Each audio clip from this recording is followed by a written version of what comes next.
Can you hear me? I think you're on mute. Are you muted? Oh crap. I can't hear you.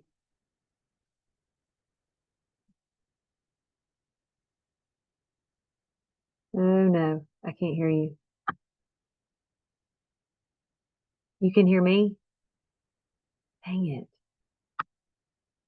it. Okay. Let's see here.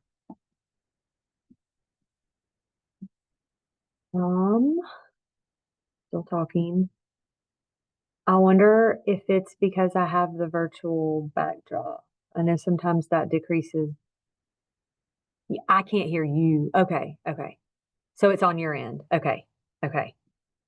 I just know that decreases bandwidth sometimes.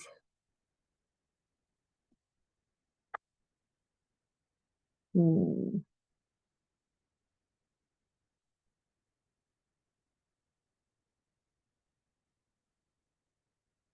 No.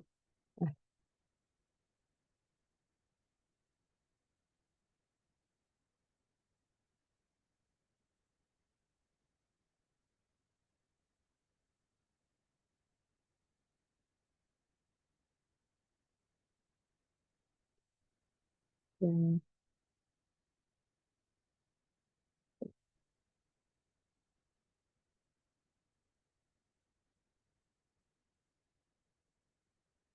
Hmm.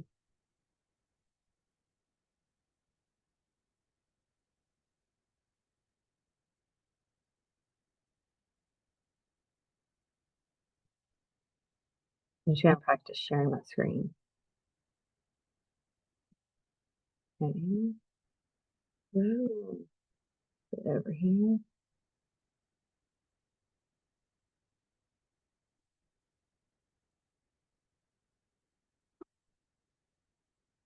Okay.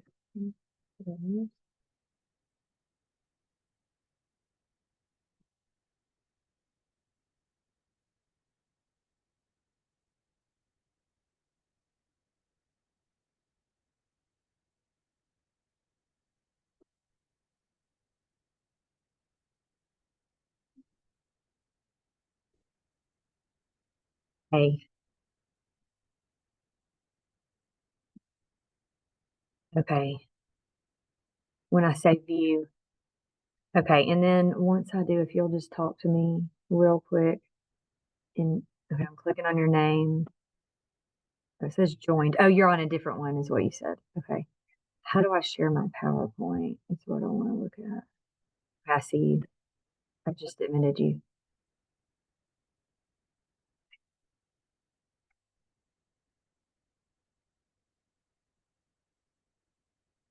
So what I would screen share and then I would go to my slideshow, right? So I'm gonna, is that how I share my slideshow? Okay. Okay. Should it be on, oh, can you hear me now? Okay. Should I be on this view or just our faces when we first start?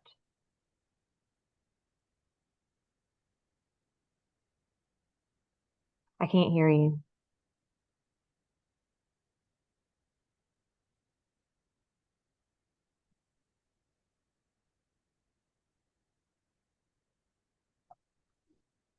Can you hear me? Okay. Say something. I can't hear you.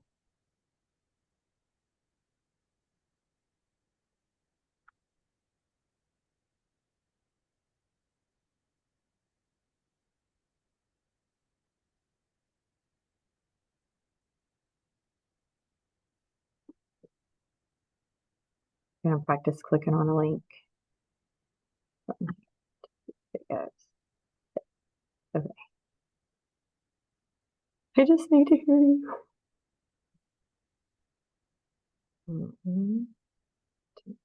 Can you hear me now? Yes, yes. Okay. Hallelujah. I knew it would work. I love hearing you. I'm gonna play this video real quick and see if Couldn't get signed in on my desktop. And I couldn't remember my password and my laptop remembered it. So I was like, I'll just sign in over there and make you the host and leave. So I was just practicing playing this video. Can you hear that video? Well, it's paused now. Play it. It's playing right now. Can you hear it? See, I can hear it. So how do I make it to where everybody can hear it?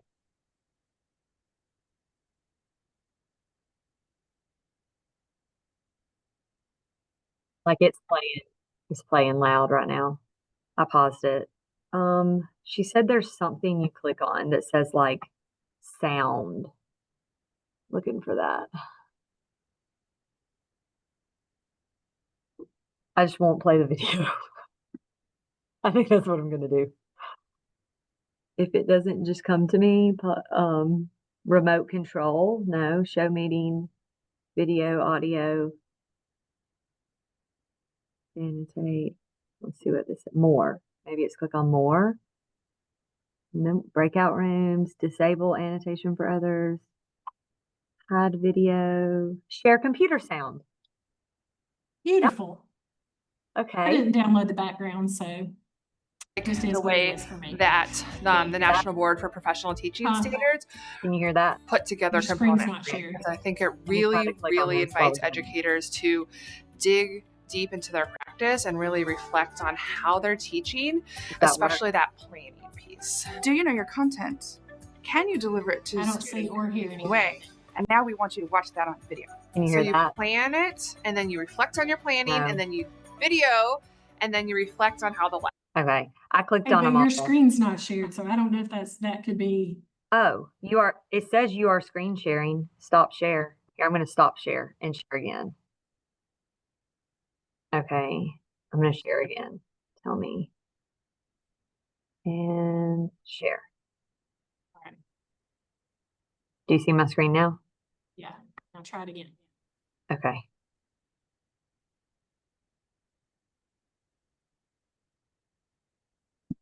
I'll tell you as soon as I hear it. Okay, I hear Yeah, it. I hear it. Okay. I guess I had to just, now I know, stop sharing and then share again. Okay. No, I think that something happened in the mix where it just, Okay. I don't think you have to stop share during your slideshow. Okay. She's going to be on this If you screen. want to make me a co-host, I can go ahead and admit the people. Okay. How do I do that? Let's see here.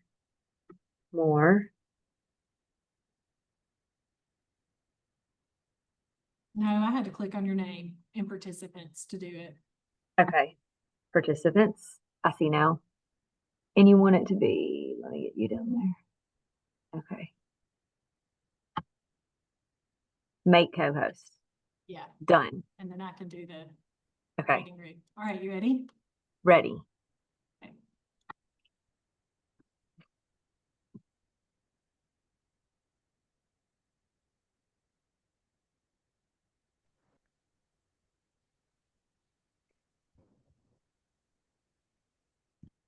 All right, we're just gonna wait a few minutes for everybody to join, who wants to.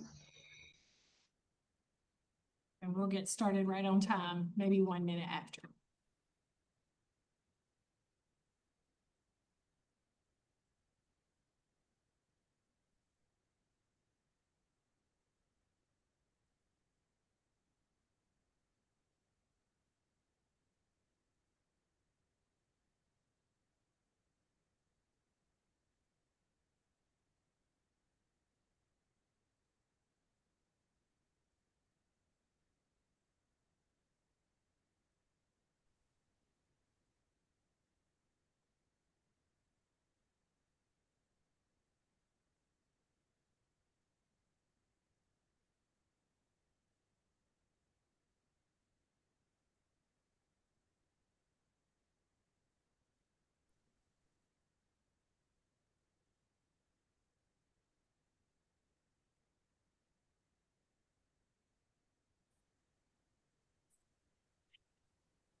I'll wait just about 30 more seconds and then we'll get started.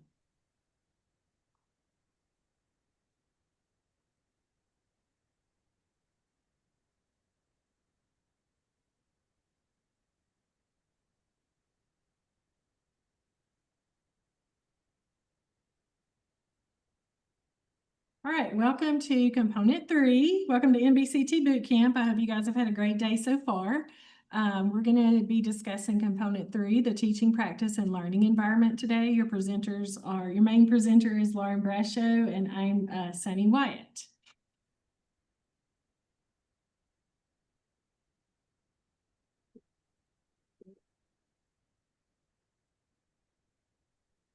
Letting a couple more people in real quick.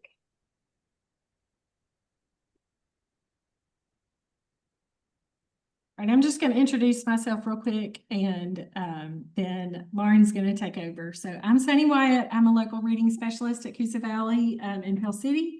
I'm working on a PhD. I certified in middle childhood generalist in 2018, and I maintained my certification in 2022.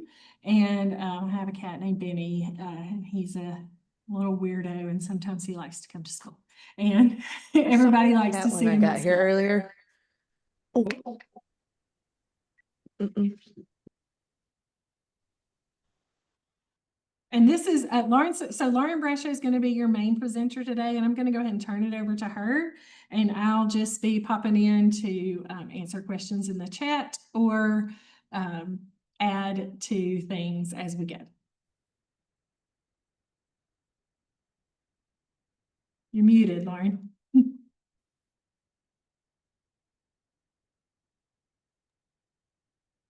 Hey everybody, I'm Lauren Brashow, and I'm really excited to be here today virtually with you all. And we're going to be talking about component 3. Before we get started with that, I just wanted to tell you a little bit about myself. And again, just thank you for your time coming here today to learn more about everything National Board. I am Lauren Brashow. I certified in literacy, in reading, language arts, and that's early middle childhood is my specific certification area. I was blessed enough to get to go through a regional in-service center that provided support to me as I went through the process. And that's just another wonderful thing that I'm so thankful that we have. I have 2 kids that keep me really busy, Jason, Olivia, and I have 2 little kitties.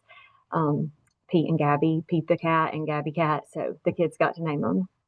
But we're going to get started talking about component 3 now. If you have any questions, you can put them in the chats also in the chat area.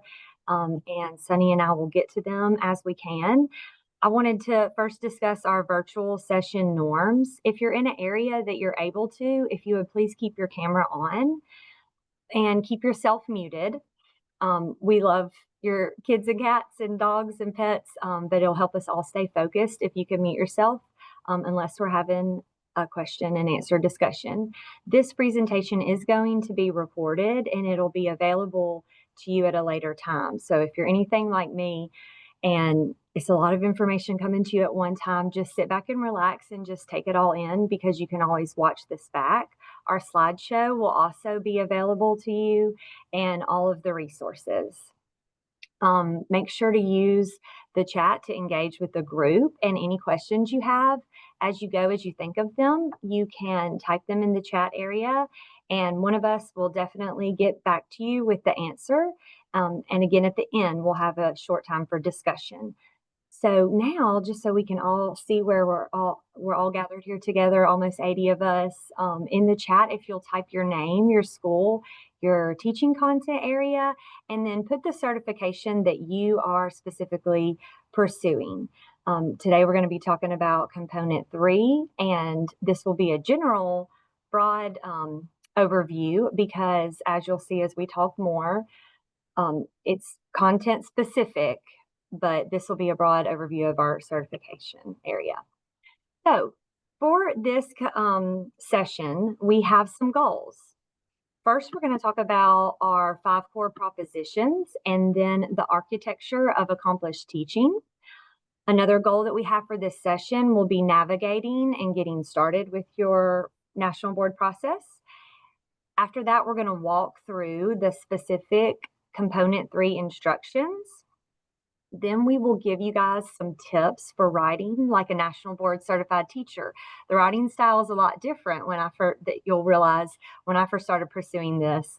And the more you can focus on that, the better. Then we'll talk about timelines for completion and what your personal timeline will be. And we will also share some resources. First, I want to talk about the 5 core propositions. When I first started on this process, I saw this posted a lot and I read through it. And what's really amazing about this process, as you go through it, these really start to just be a part of who you are. If you'll just look on the screen and read through, you're going to notice that this probably already is part of who you are. And just the mere fact that you're here and you're committed to learning more about this shows that you're already number 5. So I'm just going to read through these. And as I do that, I want you to think about how do you relate to each one of these? Can you say yes to each one of these propositions? And how do these 5 core propositions from National Board relate to your teaching practice? So the first core proposition from National Board is that teachers are committed to students and their learning. The second one is that teachers know the subjects they teach and how to teach those to students. Number 3 is that teachers are responsible for managing and monitoring student learning. 4 is that teachers think systematically about their practice and they learn from experience. This is a big one for me that I learned more about this process, is just about being reflective, a reflective practitioner and continuing to reflect on your practice. And then last, number 5, teachers are members of learning communities. And right here, this is a great learning community that we have. A part of the 5 core propositions that are woven into it is from the National Board. It's called the Architecture of Accomplished Teaching. And you'll see that a lot in your instructions. And you'll start to think, like, what does this mean? How are these woven together? And how can I use this in my practice and as I'm going through completing all of my components? So there's 6 strands in the Architecture of Accomplished Teaching that you'll see a bunch. The first strand is your knowledge of students. Who are your students? How are they? How do they best learn? What are their needs? Something I also want you to realize as we go up and talk about these strands is that they're interwoven, but it's continual. You never get to the end. When you get to the end, you go back and you reflect more. So just keep that in mind. The second strand is that we are setting goals. We're setting worthwhile goals for our students. And a part of that is that we're considering our student need at this point in time, at this moment, in this setting, because you'll know this as an accomplished teacher, not everything that works for your students this year is working next year. It's not based on their needs. So how do we reflect on that in our practice to help students accomplish these worthwhile goals? The third strand is all about implementing instruction designed to attain those goals. And the fourth strand is evaluation of our student learning. So we'll call that assessment, but it's not a typical summative assessment. It's our formative assessment. It's our informal assessments. How do we daily, sometimes hourly, evaluate our student learning and always refer back to the goals that we have set in the instruction we've planned for our students? The fifth strand on this is about reflection, reflecting on student learning, about the effectiveness of the instruction we've designed for them. And when it's not, when we've reflected, if this is not what we need, we go back and we change it. We see what we can do better. And then that's kind of moves into number 6 is setting our new high goals. Once we've attained that, we never stop. It's a continual process. And that these goals are appropriate for these students at this time. And it's just a continual process that we'll go back through. So the 5 core propositions, if you look at those 6 strands of the Architecture of Accomplished Teaching and consider your 5 core propositions, that they all work together. Attaining these 5 core propositions, it helps us to accomplish this in this cycle of being a reflective practitioner. Something I want to add to that, Lauren, is that all of these things are things that we do regularly. We just don't necessarily stop and think about every single step. I think these are things that you do naturally as a teacher. It's 5 core propositions, this architecture of accomplished teaching. These are things that you do. We're just more mindful of each step in the process when you're going through the certification process. Thank you, Sunny. Yes, absolutely. Considering this component, component 3, if you're just getting started in this process, there's 4 components and they're not all weighted 25%. They're weighted differently. What's unique, you'll notice about component 3 is that it is weighted 30% of the entire process. So this is our teaching practice and learning environment. So it's weighted the most. It's weighted more of any other component. A lot of mentors suggest getting started with this component on a multiple year cycle as you complete this. So keep that in mind. As accomplished teachers, we're also busy with our families in different ways that life pulls us in different areas. And so we want to have our focus and complete this at a great, cycle, but we also want to think about it and manage it in our time the best way. So I think it was a good recommendation for my mentor getting started with component 3. You learn more about the process, and it is weighted the most. I always suggest recording a video early in the school year and kind of going through that process. Even though there are other components that you might start at the beginning of the year collecting information for, this one is a really good one to do a video early in the year. And I'm sure Lauren was going to get to that. I just wanted to add that right here. And sometimes the video is good practice. It might not be the one you use. And that was a good thing in my mind that I went back on, that even just taking your first video gets your nerves out and it helps you just be more of who you are, because sometimes we know having a camera in the room, it's not, it's abnormal, it's not our norm. So like Sunny said, early in on the year. And I would also suggest that if there is anyone in your building that is a National Board Certified teacher, if they could record the video. What's so great about this component, we'll talk more on as we go through the slides, part of your written commentary, it's not about you, it's about the students, it's about their discourse. And sometimes that's what kind of gives you a leg up on, if a National Board Certified teacher is recording you, they can go around the room and listen more on the students' conversations, and it's not just yours. So that was a good suggestion that I had.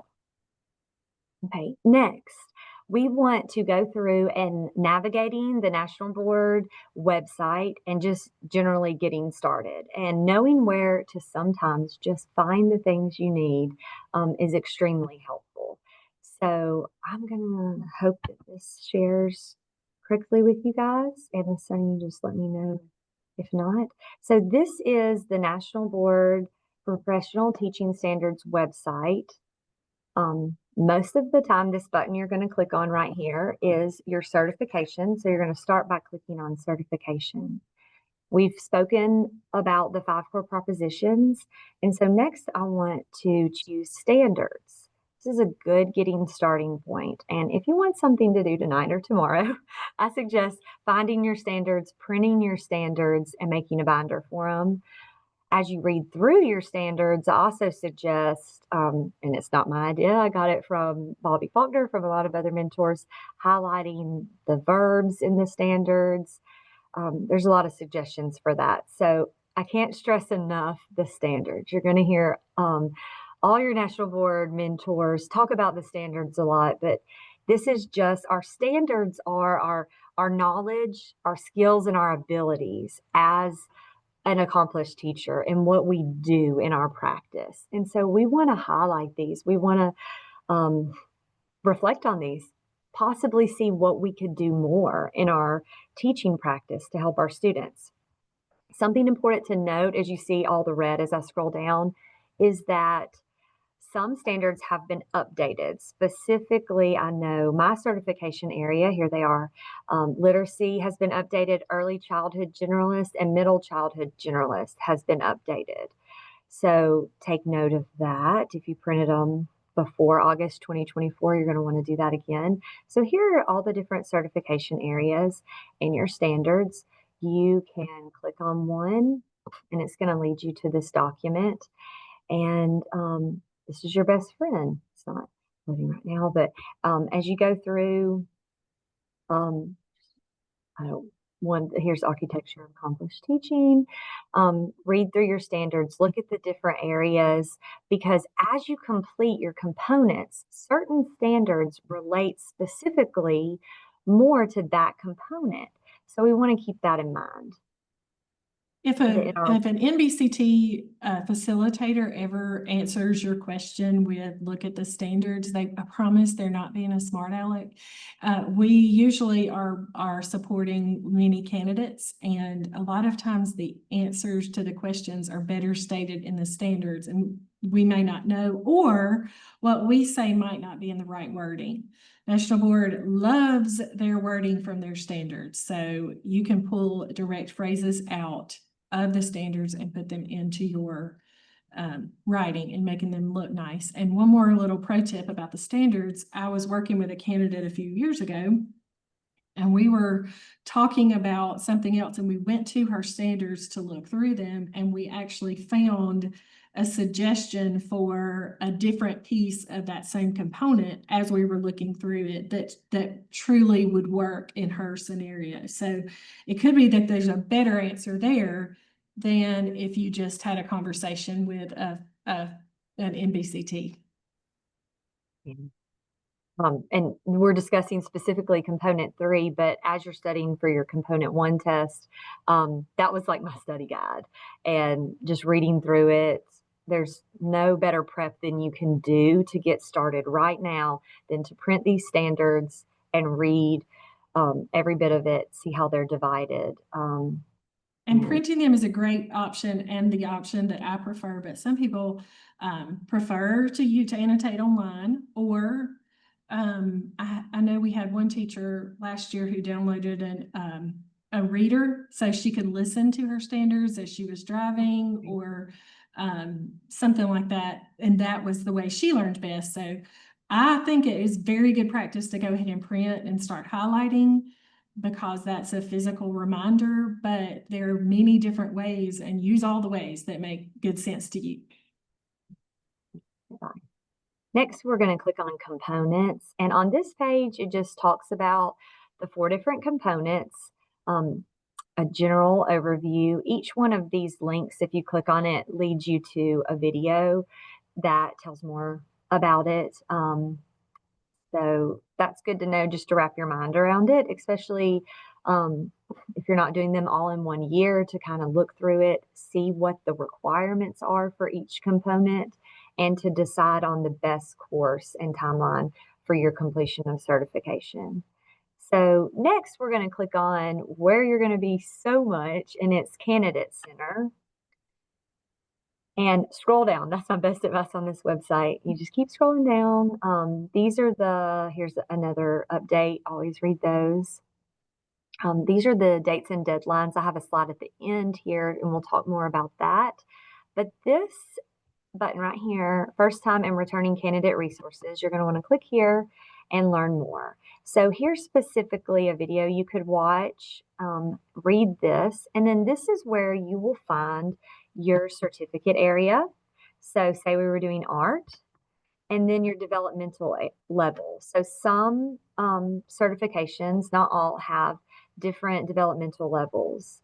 You'll want to pay close attention to, I know for myself, in the grade level that I teach, if they're ever on the cusp of, like, some are 11, some are 12, you have to have a certain percentage of those students' ages. So not too many people have to deal with that, but that is something important to note. So once you do your developmental level, then you'll have these zip files, and look, the standards are here. So this is your all-in-one shot, where to come. Like Sunny said, you could make digital, you'll want to make digital files of this, because these have your written commentary, your forms, everything that you need, your standards right here. So this section will be the biggest section where you print, where you read through. And whenever I'm asked a question as a mentor, like Sonny said, like refer to your standards, but I always want to say, let's go back and look at those specific directions, because if it's explicit, that's National Board. They have explicitly told you everything that needs to be in there. The best thing to do is read and go through it. So we'll go back over here to our slideshow now, and I'm just gonna click on, well, we looked through this, where are my standards, and see where the arrow is pointing. It can also be found just on the first time, and returning candidate resources. If you wanted to go directly there. Okay, so next, speaking of the standards and talking about the many different certificate areas that are measured by Component 3. This section specifically talks about middle childhood generalist standards. So take that for what it's worth. With this many people in the room, we are all pursuing a lot of different certificate areas. But what is very neat about this, when you look at your portfolio entry, we're right now focused on Component 3. You know your certification area, and then see, these are the standards that will be addressed in the submission and evaluated based on these standards and the scoring rubric.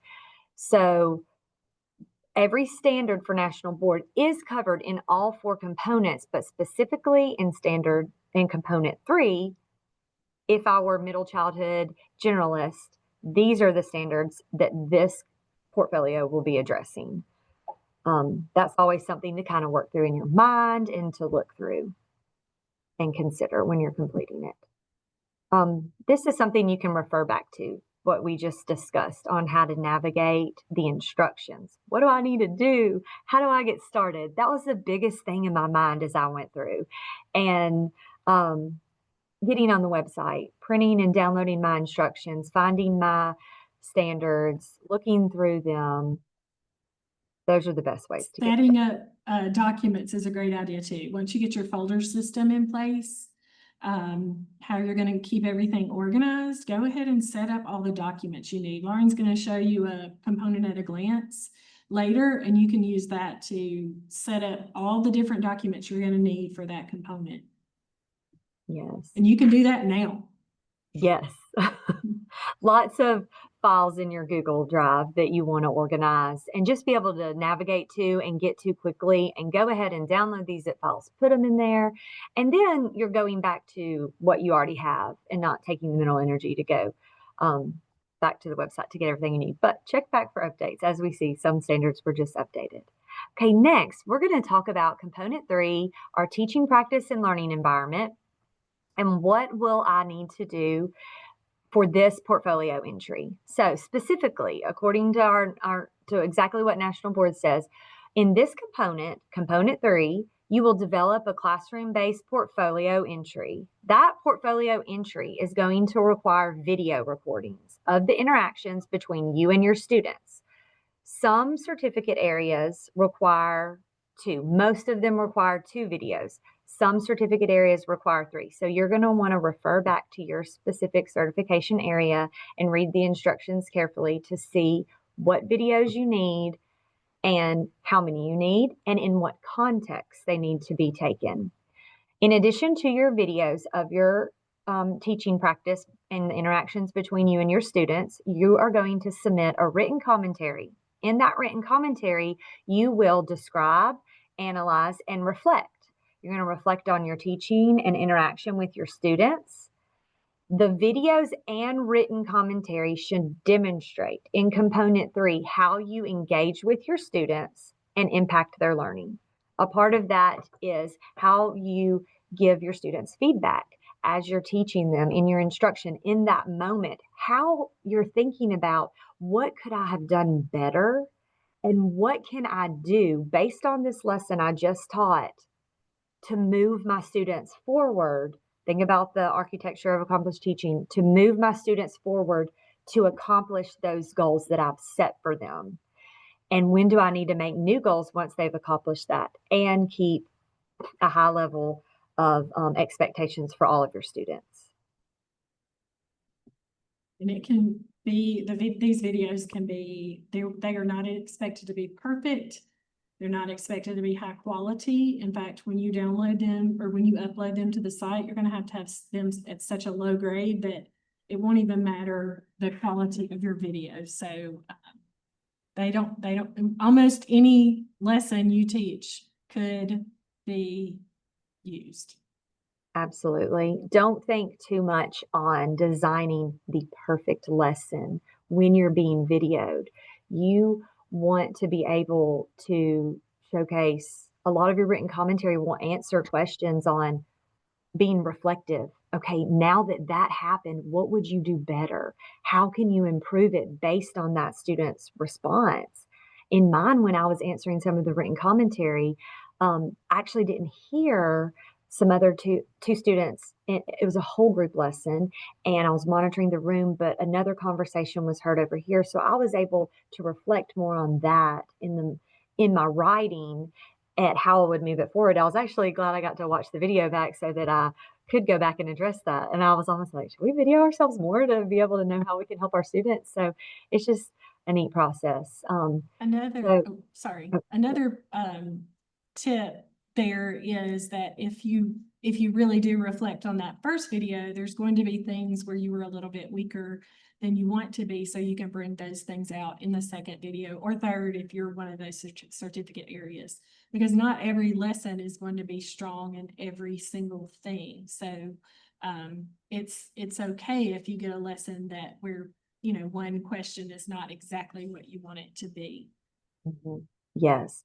And remember that these videos should show the depth and breadth of your teaching. So we want to vary the videos. For example, I had to do 2 videos for my certificate area. So one video was a whole group lesson. My second video was a small group lesson. And we were doing 2 different things in relation to our literacy practice and the components of literacy. So it wasn't 2 whole group phonics lessons or 2 whole group comprehension. Like, you want to vary it because that shows the depth and breadth of your teaching practice. So in this component, you're going to showcase your instructional planning. So I'm going to stop there for a minute and talk about this. There's a section when you're going through component 3 that is called writing about planning. So write about planning before you take your video. Sometimes we get bogged down and I need to just do this video. You planned the lesson. You might have a lesson plan template, but you haven't looked at the questions that National Board asked for this section. So for both videos, there is instructional planning in which you will answer questions, and it's writing about planning. Your lesson hasn't taken place yet. Then you will have your lesson, and then you will answer more written commentary on what took place in the video. Please make sure that you differentiate these 2. One, the video is before. So I always suggest go ahead and do that. We should do that before we video ourselves. We should complete the instructional planning and complete the writing about planning portion. And you'll be able to find that form and the instructions for that in your certificate component area instructions. Lauren, you may have said this when you were going over the standards and talking about printing those, but the same thing goes for the directions. Print the directions for this component and read and reread and reread and reread those directions, the same as your standards. And this is just a little tip, but someone I know who scored really high, she was reading those directions all the time because sometimes you miss something. So I think it's a really good tip to read the directions as many times as you read those standards. Yes, and know what it's asking you to showcase and highlight before, as you're planning. I thought that was really neat too. Since I've certified, I've even looked back at the standards as I've planned some of my lessons and thought, what can I add in more to my teaching practice from these standards that I need to? So look and see what's going to be asked of you before you do it. Begin with the end in mind. So in addition to your instructional planning, then this component will showcase your instructional practice shown through the videos. In the videos, we want to have student engagement. It'll show your student engagement and the learning environment. Analysis and reflection, always reflecting on our teaching. So those big 4 areas down at the bottom: planning, instruction, student engagement, and our learning environment. And all over, just to remind you that this component is weighted 30%, so the highest of any component. I am going to show us this video next. It's just a little summary from National Board on, oh, sorry, nope, that didn't work. On all about component 3. If it doesn't play, I apologize, but I hope that it plays and can't hear the sound. Let me.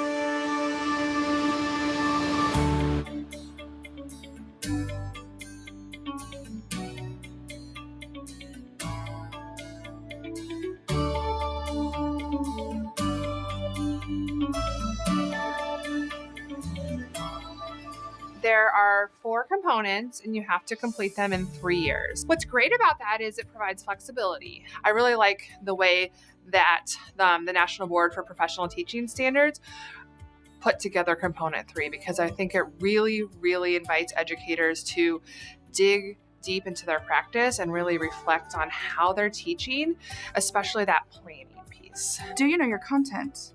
Can you deliver it to students in a meaningful way? And now we want you to watch that on video.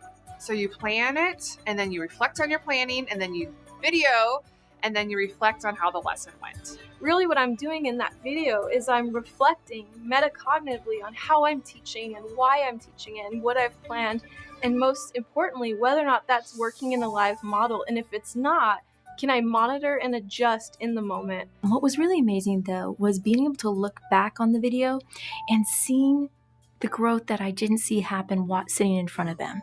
What I really like about component 3 that's different than the past is you think about how you plan it. There's a whole form that you have to really reflect on your planning. But your writing is what takes what anyone can see in a video and really hone in on your expertise and hone in on your practice. Listen to the video without looking at it, and to watch the video without listening to it. You have to be authentic, because when it's not authentic, it shows. Be uncomfortable and watch it one time, and then go back again and say, now I just want to focus on teacher talk. I remember actually typing up a transcript and rewinding that video 100 times so I could type every single word, just in case it went with something I saw and it would be a perfect thing to put for evidence. These are things that we do already.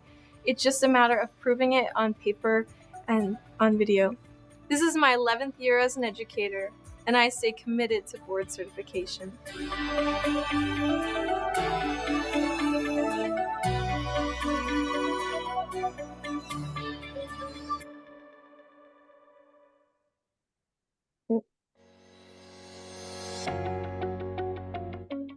Component 3.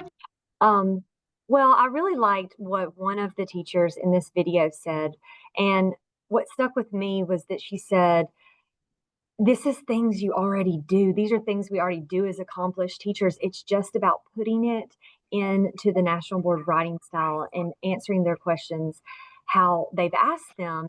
And I sometimes think about our practice and the fact that we are professionals. And I love that National Board highlights that.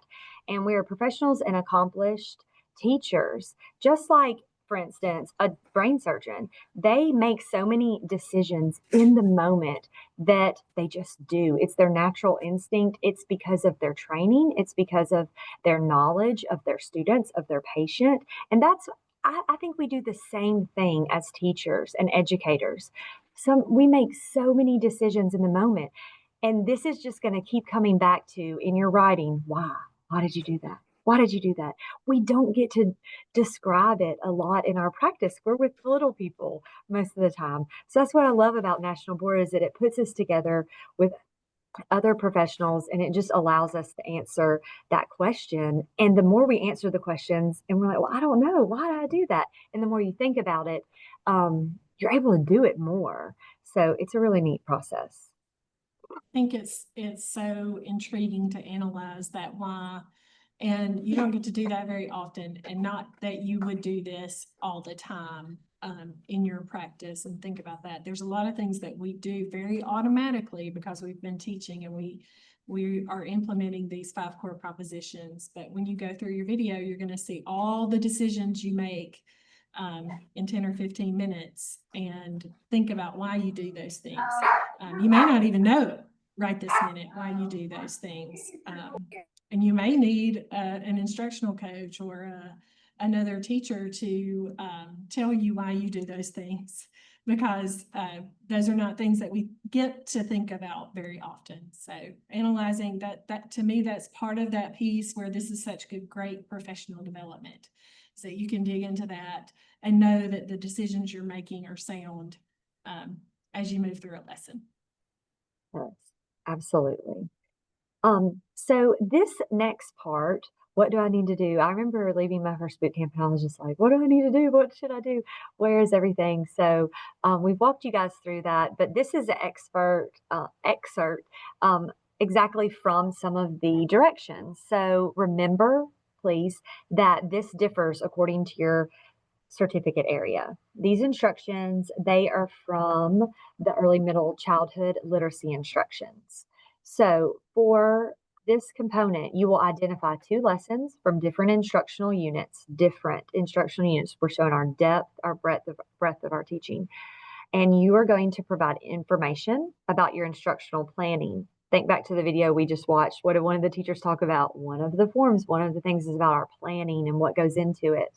So look at that first as you're planning your lesson, the learning environment, student engagement. So these 2 lessons together are going to demonstrate the breadth of content in, insert your certificate area, in different instructional formats. We want to show all the different ways. Large group, small group, one-on-one, another configuration, and our different instructional strategies. The more you can show your accomplished teaching practice by differing these, the better. I was able to help support one of our art teachers that's getting her art certification, and that really helped me as a mentor see what went into it from another certificate area and how we can support them. And she told me, I was taking one of her videos, and she told me, she was like, I haven't always done small group. I did a whole group. And she said, so this really grew my practice because my classes are already really small numbers. She said, but I started doing it. I started practicing it, and I'm going to keep doing it. It's really neat. I can do, this with the rest of my students and this. And so just in general, best professional development ever. That just changed her teaching practice, and it showed her accomplished teaching and the discourse and the way she was able to have discussion as she went through her lesson. She was able to use that discussion to answer her written commentary. So I was really, really excited to get to see her do that. Next, this is more just taken directly from the instructions. I'm not going to read it all, but if you'll see over here, I always liked to highlight the verbs, like provide an overview, describe your learning goals, show at least 2 different instructional formats, provide analysis. The more I could see like the active verbs that I'm using, because you want to use active verbs in your writing. So relate what active verbs you see here, and you're doing that in your practice. All right. Well, next we're going to talk about selecting the class for each video. For some teachers that only have one class, this won't be difficult. But even for myself, I am a 3rd grade teacher. A lot of us, any of us that are elementary, some of us still departmentalize. So you want to consider your class roster. You might also even be using, like, you're outside of the classroom if you're using like another teacher's classroom. These are some considerations too. So when you're selecting the class for each video, it can be the same class or it can be different classes for your videos. It must be a rostered class that meets during the school day and the school year. This next section is what I was talking about on our some certificate areas that are different age categories. So the students must be within the stated age range of your certificate instructions, at least 51% of the class. So I know for some certificates, it goes age 3 through 10, and then another certificate starts at age 11. So it's going to be like 4th and 5th grade that are going to be in between those two. So you want to make sure that you have the correct age range for your certificate. 51% or more of the class has to meet that. In the videos, you want to focus on your practice and ability to facilitate student learning, not student achievement. So don't get bogged down with that. This is about your practice. It's not a dog and pony show. It doesn't have to be the best lesson you've ever taught. You're going to write about your planning, so you're going to put a lot of effort into planning this lesson. But what went into it when I was teaching my literacy small group lesson, benchmark assessments, diagnostic tools that I had given the students to see specifically what phonics skill they needed to be working on. Things like this went into my practice to help me plan the lesson.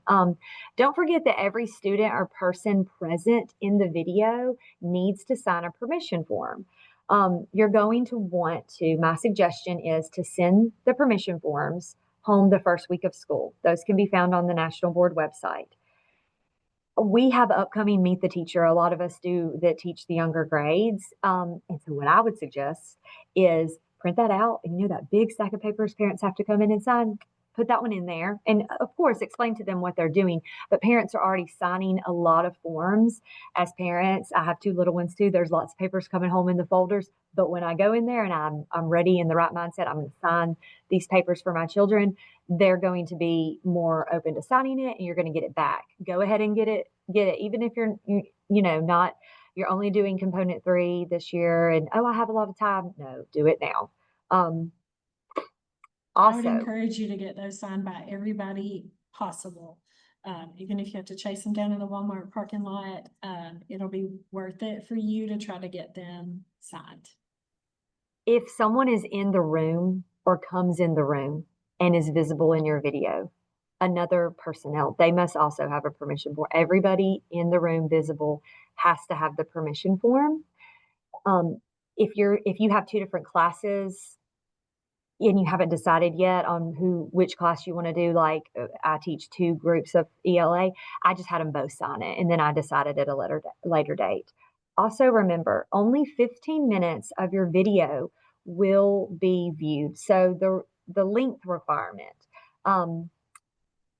it can no less than 12 minutes, but no longer than 15 minutes. So you could record a 20-minute long video, but you pick the best consecutive 15 minutes of that lesson, and that is what will be viewed. Your assessors will not watch anything over 15 minutes. So if the best part in your 20-minute lesson that you had videoed was at the end, I suggest starting at the end, or something you really wanted to talk about, I suggest starting at the end, going back and cutting off the first 15 minutes. There are specific instructions for editing your videos. Basically, don't edit your video.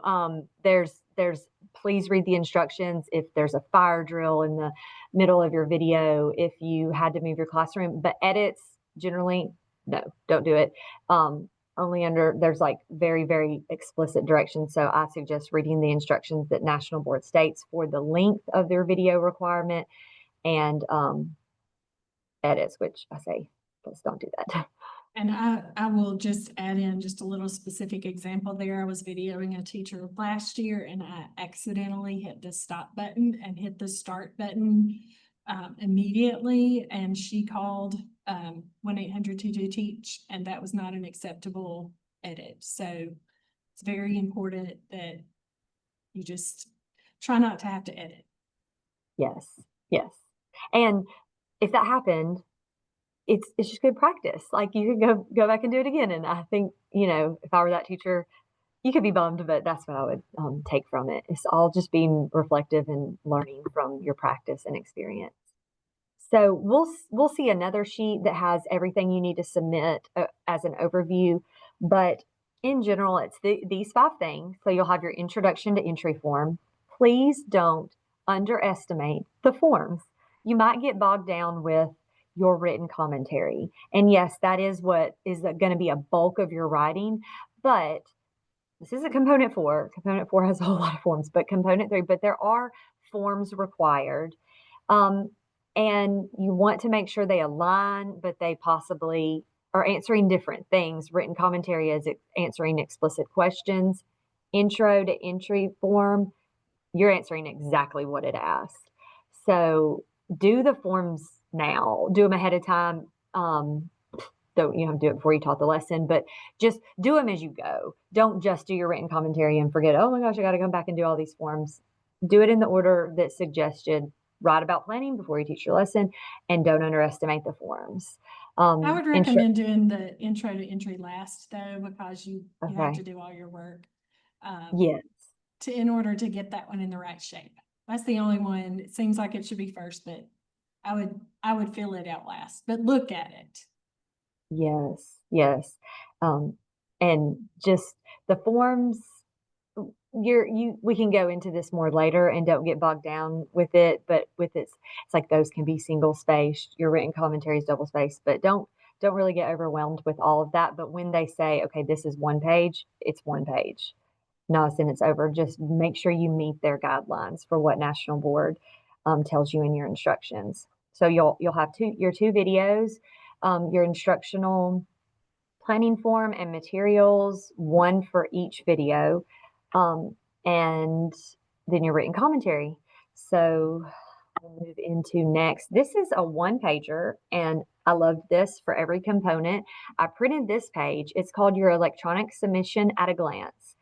When you go to submit all your components, you've done all the work. You're like, oh, what do I submit and where?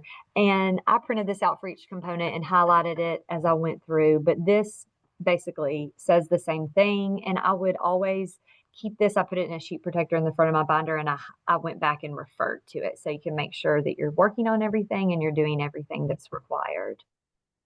Okay, next we're going to talk about the rubric for scoring. And Sunny, did you want to talk about this a little bit more?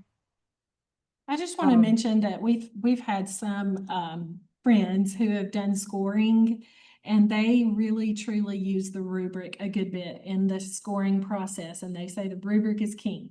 So just be sure to be mindful of this. This is not something that I personally have a lot of practice using.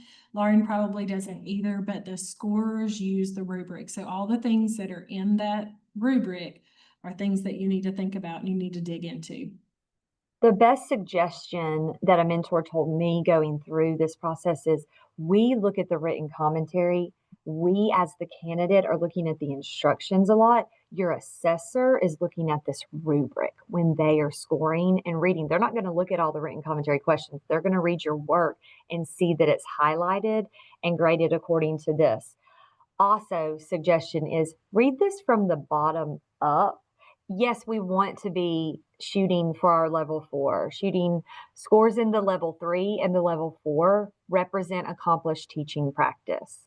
So we want all of those. There's an additional page in your instructions and your component directions that list indicators of these levels. So when I was reading through it, it'll say in level 4, all of level 1, 2, and 3, and this. And so you want to know what the all is first and then read the and.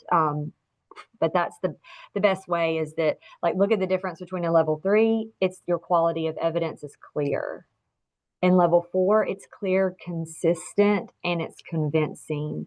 And so that's the main difference. And just knowing in your mind this, refer back to this, that can help you make sure that you have good evidence in your writing that shows your accomplished teaching and practice.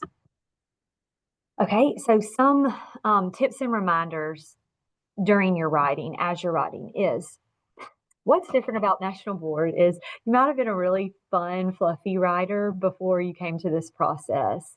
And this has nothing to do with that. I had to really shift my mindset and read through just, okay, what is this asking me? And clear, consistent, concise, convincing. So you want to be very specific when you're referring to things and referencing the student discourse and your instructional strategies that took place in your video. Don't be general. Don't say, I knew that Parks accomplished his goal.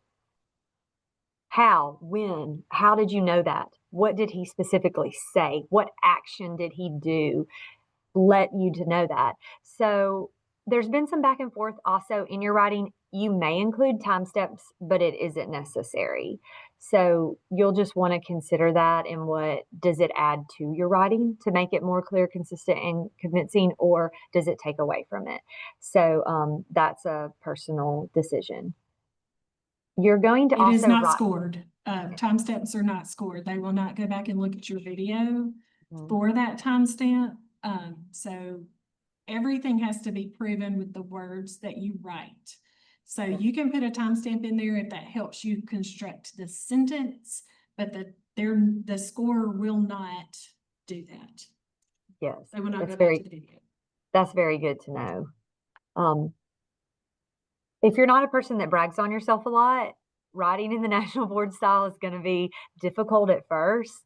I've had some people say that was the hardest thing because I'm saying I led, I planned, I did this, but you're going to need to do that in your writing. You're going to write in an active tense and use lots of I statements because this is about you. This is what you did as an accomplished teacher to lead students towards achieving their goals. So you're going to focus on yourself, not others. Don't say things like avoid using believe, think, feel, emotions. No, it's very like I just relate it back to medical practice. Like we are professionals and experienced in this field, and I don't feel that they met their goal. I knew they met their goal when this happened. I think we want to avoid those words and we want to be very specific and feeling words as well. So if you said Lauren did an excellent job with her action verb, then I don't know what you mean by that. Tell me exactly what she did. Don't tell me that she did a great job because I don't want to know how you feel she did. I want to know what she did. Absolutely. So avoid those opinion feeling words. Absolutely. And like we said already, your lessons don't have to be perfect, but they should demonstrate your accomplished teaching. And so look at your standards for what is being addressed in this component. You want to choose your instructional materials carefully and make sure that they do not distract, that they are used as tools, that they're helping your students. I think about one of my lessons and, as early elementary teachers, are they throwing those, counters around the room and Elko and boxes? No, but are they using it towards accomplishing your goal? So you want to select those materials carefully. In your commentary, you may use abbreviations, but don't be cryptic. So if it's you need some extra space, you can put the ampersand and sign instead of spelling out A and D, but don't overuse it and just be general. But you can abbreviate a lot more than just writing that you do every day before you come to this National Board style. That was a new thing for me. And I want to add there, it will save space. But I would wait till the very end to do those abbreviations and make sure that you're getting your content right beforehand, and get feedback and have other people help you with your content before you use those abbreviations to shorten things, because sometimes it messes with the integrity of your writing to do that. So go ahead and let's get the questions answered and let's get your content right before you start worrying about cutting down the pages, because it's easier for your MBCT facilitator to help you if you have, more of what you mean on the paper. I'm monitoring these questions. Just want to remind everybody, I'm monitoring the questions and we will get to them all at the end. Yes. We're going to have plenty of time. I see that we'll have time to do that. So also, this is an example. I just said also. Words like that, when you're going back to try to save space, someone suggested to me, and I looked at my writing, and I was like, wow, you couldn't have been more accurate. Just go back up to the first bullet point of this to be very specific and not general. like I said, fluffy writing, all these compound sentences, things like that. If you are totally relying on space saving abbreviations, you probably haven't demonstrated convincing evidence in your sentence alone. So you want to go back and rethink, how can I say this sentence more concise, more clear, and more convincing? Get to the point of it, get to the meat of it, and no fluffiness around it. Because I wouldn't totally rely on just trying to shorten, because it does it with abbreviations. I would think back more to your responses in general and being concise in those answers. Another tip that we have for as you're answering your written commentary, and they even said it in the video, they said it real quick. They said, watch your video on mute, then don't watch it at all and only listen. So I just want to talk about the benefit of this. So as you're writing and completing your written commentary, there are going to be specific questions that ask you about these videos, but they will ask you about the action that took place, about the dialogue that took place. So I really would encourage you to watch and listen to your videos in two different ways. It would be like an early Saturday morning. I would just get a cup of coffee and sit out on my porch in the quiet and put your video on mute. Watch the whole thing and take notes at what you're doing, your actions. And you'll realize, wow, so much more took place. During my whole group lesson, I circulated the room and I would write the time. I'm like, okay, at minute 4:30, I left this group and I went there. And so I was like, what? And I remembered, okay, why did I do that? Oh, it's because I heard this from this student and I needed to help them lead this on. And when I didn't watch it on mute, I wasn't really fully aware that that was an action that I made in that moment that led me towards leading them to their meeting their goals. So after you watch it on mute, then I want you to just listen to it. Watch your whole entire video again, not watch, turn the screen away from you and only listen to what you said, and especially even more so the student discourse. And that's how you'll be able to recognize so-and-so said this. At that point, I knew they needed this. That's why I did this. And I knew they had accomplished their learning goal. But in this student said this at this point, I knew they had not. And because they had not, then I did this and they needed this. So when you're not watching it and you're only hearing it, is your accomplished teaching practice visible without being seen in the student discourse, in the engagement your students are having, and in what you say to your students? It's You're going to amazing. be citing this video like you would cite a source in an academic paper. So the things that Lauren is mentioning right now are the things that are going to come into your answering your questions in your commentary. So all of these things, Michelle said, this is such great advice. This is the best thing to do, is write down everything you did and think about why. And it's really amazing just to see the deeper reflection that takes place for your own self. Like you thought, well, I taught the lesson, but no, the more you see it, you can reflect. And I can't tell you, I was like, no, I didn't actually intend to use one of my videos that I used, because I was like, that wasn't good. That wasn't, I did this, and I needed to go back and do this. And those were some of the questions the written commentary was asking me. So don't get hung up on that. That'll really help. Next are going to be a few resources, and then we will get to answering some questions. So the next slide shows you what we saw on the National Board site, some dates and deadlines. So this is the registration window for your components, and when you can withdraw, the change of component, when you can schedule your test, and when the mission window is open from here until here. A lot of your mentors will suggest, like, obviously don't wait to the last day. Imagine the bandwidth and everything. So as you finish these components, if you're doing more than one, upload a few. Go to the website and become familiar with it so that you know where to submit, where to upload.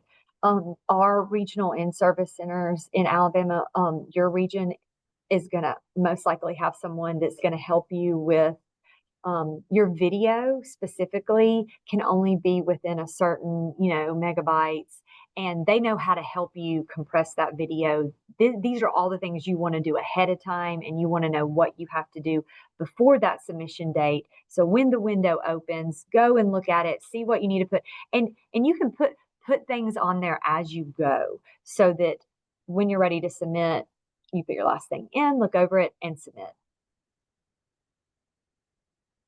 So then our next slide has a few pages, a few different resources that will help you along your national board journey. Of course, the first one is the website. That's your best friend. You want to be really proficient in where to find your instructions, your standards, and your forms. And we went through that. That's in the first time and returning candidate resources. There are some books you might already have. Your in-service center will probably suggest these to you or give them to you. The Bobby Faulkner books.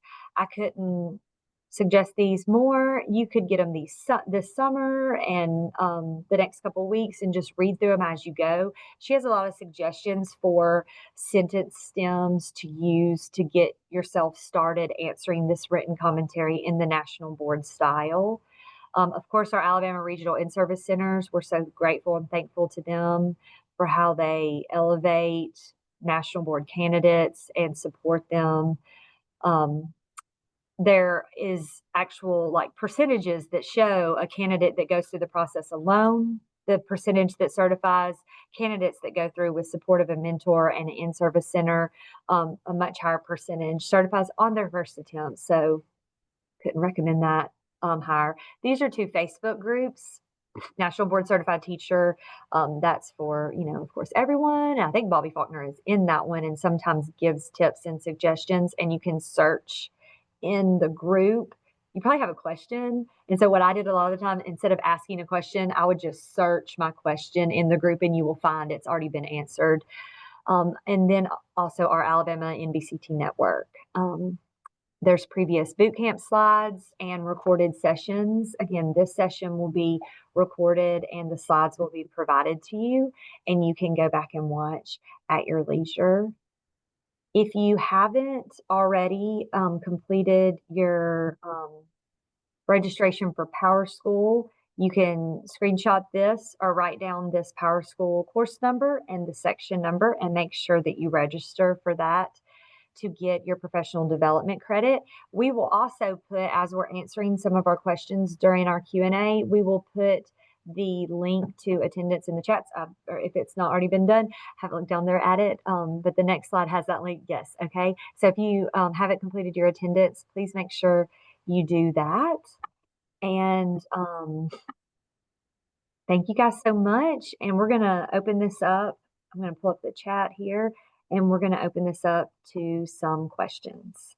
Okay, so I've been monitoring the chat and noting the questions here while Lauren was presenting, and I kind of put them in some groups.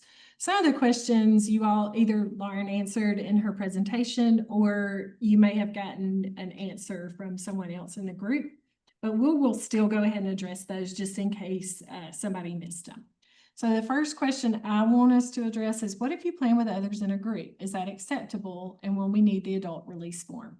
So you are expected to be part of a learning community as part of the 5 core propositions. So planning with a group is an important piece of that. And you can mention that in your planning document that you plan with a grade level team.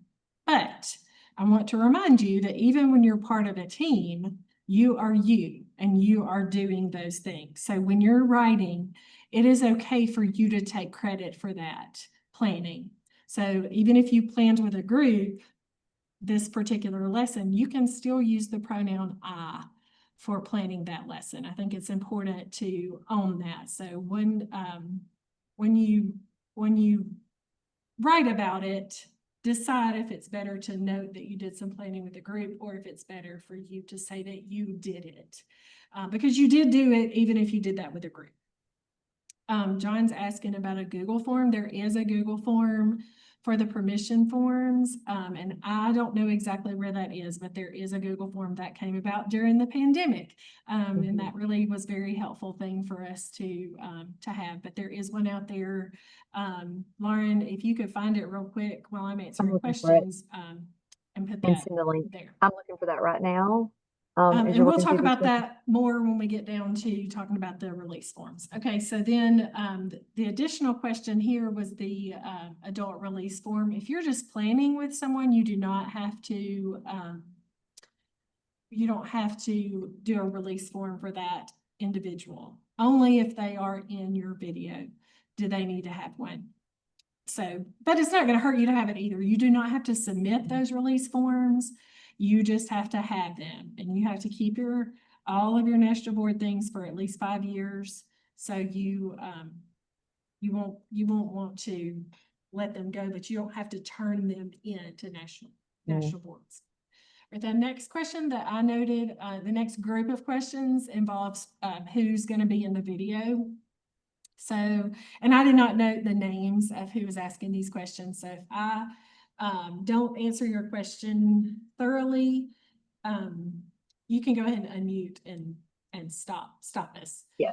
So this person said, I teach only in small group. This works for my classroom and helps with classroom management and helping focus on what students need in that group. Will it be okay to record only my small group, or do I need to adjust and plan to teach whole group? So for this question, you need to refer to your directions.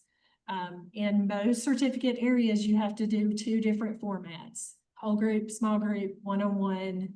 I think there might be another option.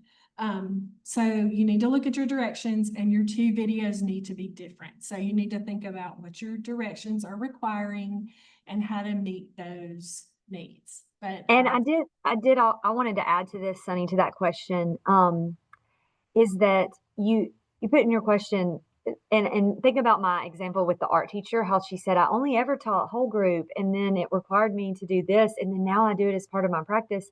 And National Board is very big on with this group of students at this point in time. And the good news is the students you're about to get, most likely, unless you're looping, you haven't taught yet.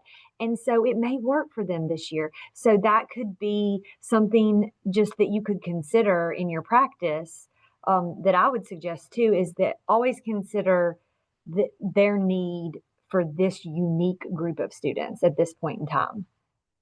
And your 2 videos need to be very, very different. You have the same set of questions for both videos. So you want as many different answers to those questions as you can have. And I noticed that Jacqueline asked this question about there's not a requirement for a follow-up lesson to be videoed, but you can discuss that in your answering of the questions. She asked if there would be a requirement for a follow-up lesson. When you're teaching, your one video that you teach does not need to be connected to the other video in any way. You need for them to be very different. So that's very important to remember. So you could discuss a follow-up lesson in your commentary, but you would not do a follow-up lesson as one of your other videos, because you would want it to be on completely different content. And someone asked about if the lessons need to be on the same thing. Does a whole group lesson on main idea and a small group lesson on main idea? No, I would completely teach something different in different strategies in different ways. I would not do it that way. Check your directions. It could be that when you're looking at just math, or when you're looking at just English language arts, there's a little more. Sometimes you have to do things that are connected, but you want to try to be as different as you can. So I would think if someone's teaching main idea, they could also be teaching a different type of lesson, maybe one that focuses on vocabulary, or one that focuses on sentence writing, or something like that. Do you have anything to add, Lauren? No, I would just agree. And just remember, like, depth and breadth of our teaching. You might have one thing in your wheelhouse. I know we all do as teachers, that I do this best, that you feel really confident about. But I just want to encourage you that you are going to learn so much through this process in doing many different things, different instructional strategies, and that you're going to grow. That's the whole point of this, the best professional development ever. You're going to grow through this process. So being open-minded to doing something new, and it doesn't have to be perfect, you'll really grow through that process. Okay, so our next question is about if I teach preschool through high school, do I pick a different age group for each component? That is, it still depends on the directions, but usually there's an age band for your certificate area. You can pick a different age group. You can pick the same. If I were teaching multiple ages and multiple grades, in order to make those two videos as different as possible, I would choose a different age group for each component, but you certainly don't have to. So I would just try to do your best to make them as different as possible and make sure that you're meeting the age band requirements. Someone else mentioned the age band requirement and asked, does the age band apply for the whole year? For instance, my kids come in as 15 years old, but will be turning 16 during the year. Of course, that is with every grade level. So I would just look at where the most of your students are going to be for most of the year if you're on one of those cusp grades. So just sort of make sure that it meets it, because it is a band. And of course, they know that students have birthdays during the year. But when I did my maintenance of certificate, I was working with a second grade class, but my age band started at age 7. So I had to make sure that at the end of the year, most of those students were 7. So it's just important for you to look at those specifics in your directions. And then someone else mentioned, if you're someone who serves an entire student population like music or art, do we need to use one class for both videos and discussion, or can we use different classes and grades? When you aren't a homeroom teacher who teaches one grade level, you have so many different options. Yes. And it is truly up to you. And that's the thing about all of this national board stuff. It depends on your practice and what makes the best sense for you. However, again, I want to go back to your videos need to be as different as they can be. So personally, if I were teaching music, I might use kindergarten in one group and 4th grade in a different group, just to show different. That way I'm completely having different answers. That does mean that you're going to have extra forms to get signed, but you do want to make sure that you show that depth and breadth, as Lauren said. And then there's real quick in the chats, I just uploaded the student release form, and I'm about to put a link to the adult release form too. But I did want to remind you that where this is found on the National Board website is on that first time and returning candidate resources. Scroll all the way to the bottom. It'll say candidate resources, guides, and frequently asked questions. Go below that, forms, and then below that it says release forms. And there's multiple languages. So there's Spanish, Chinese, they have multiple languages. Actually, on the National Board website, I don't see the digital one yet. You could always digitize this, but I would recommend just a wet ink signature on this, but I'll upload the other one as we get to the next question. So then someone says, is there a minimum number of students that need to be in the class? I would consult your directions on this to be very specific and make sure that there's not a minimum number, but you can do a one-on-one lesson as one of your formats. So I don't believe that there's completely a minimum there, but refer to your directions, because in this group of people, I've been watching the chat, there's so many different age groups and areas recommended that your directions are going to be different than mine. My directions are different than Lauren's. I supported her through the process and I helped her, but they were still, even though she was in my same building and I was her reading coach, I still referred her to her standards and her directions a lot. So just make sure that you're studying those directions. And then someone else asked about multiple grade levels. I think I've answered that. One unit with 1st grade, one unit with 5th grade will be completely fine. So it was answered in the chat about the release form template. I think that someone posted the link earlier and Lauren is posting the links now, but I just wanted to, make sure that we talked about that again here. And then do the 12 to 15 minutes have to be consistent, or can we cut things out? You have to have a consecutive 12 to 15 minutes. Yes. So when if you recorded an entire hour's worth of a lesson, you pick your best 12 to 15 minutes where you can discuss the most things from your questions. They have to be consistent. You can record as long as you want, but you can only submit a consecutive 12 to 15 minutes. That's very important. I believe Lauren addressed that, but I wanted to reiterate it. And I think someone asked that question before Lauren answered it, but I wanted to go ahead and reiterate because it's very important not to do that. Okay, let's see. Then someone says, what do you recommend doing with a student who's on the no video list and the parent did not give permission? My first recommendation is to reach out to that parent again and explain to them that this is for an academic, really go through that. I know we have students who have custody situations and reasons that they wouldn't be on social media, but I would make the effort to reach out as many times as I could to convince them to do it. That's the first thing I would do. And I know that we still will have issues, but when I went through mine, Can I address I that? had. Go Thank you. ahead. Yeah, the issue she had was it said in there in the fine print that the videos could possibly be used for publicity or promotional material, and she had a problem with that.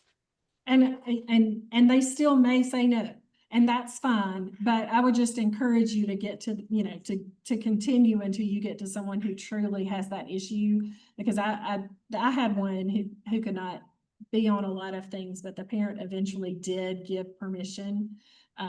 Chances are they're never going to do that, but never going to use it as promotional. But if there is someone who truly, I know that there are reasons. So, then I would go to, you do not ask them to leave the lesson. That is unethical. Just to ask put a them student to leave. outside of view of the video, correct?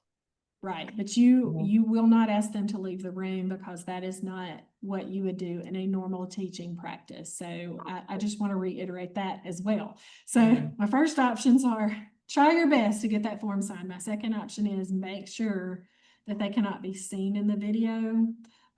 You can't edit that video. You can't do a little, smiley face on there. So talk to your person who's videoing and make sure that they know that child cannot appear on the screen. But it is, they just cannot be included in the video, but they still should be in your classroom. So you need to make sure that is addressed. Then someone asked about where the testing centers are located and how you can find that information. It has been so long, so I was going to let Lauren answer that question. So that's a great question, because anybody going through the process that's gone through it already, they don't know the answer to that. And it's like even me now. So I'll just tell you from when I took the test, you will go on, it's almost like if you remember taking the Praxis. You'll go on, you'll register, and then as you're registering, National Board, it'll say, here are your locations. Here is the date the test is available to be taken. Within my building, we have a few that have certified, and we've all taken it in a different location. It's sometimes a testing center. Sometimes I took mine at a community college. So it's listed. You don't have to go seek out that area. You go to register for your test, and it's very similar to the Praxis. And then they tell you where it's available, and it's just different testing centers. I think they get, like the same day they were giving the Praxis at that testing center, they were giving like a medical assessment, the things bar like that. exam, like all of those things are kind of all in, they're just regular old testing centers. So there's lots and lots of options. You might want to plan a vacation and go somewhere, but we're mostly C3 here, so we didn't really prepare to answer that question, but I knew Lauren would know. Someone also said, if we have a lesson that uses only 2 videos, will it count it off if we have less than 3 instructional materials as part of our planning form? I would just try to provide as much evidence as you can with that instructional planning form. Maybe you pull something that one of your students worked on or have some pictures there. So I would encourage you to use as much evidence as you can. Maybe you're not presenting with a certain amount of materials, but you have student artifacts from the lesson or you have a lesson plan, I would try to think outside the box and fill up those 3 pages if possible. If not, it's not going to count off. It's just that all of those things are opportunities for you to build a score.